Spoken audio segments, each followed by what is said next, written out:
आपने नोटिस किया होगा जब भी कोई आपके सामने यॉन करता है तो उसको देखकर आप भी यॉन करने लग जाते हो. But why is yawning so contagious?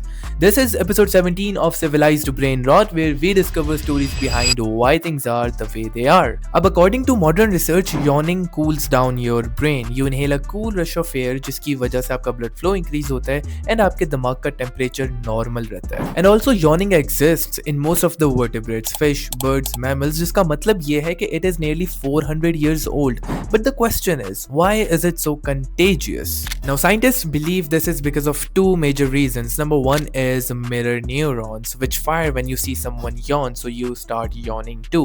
दूसरा है empathy, which means that you are more likely to catch a yawn from someone who you know or trust, like your friends, family, or even your dog, as compared to someone you don't know or trust. So in short, the contagious part is related to mirror neurons and empathy, which means that the more empathetic you are, the more likely you are to catch a yawn.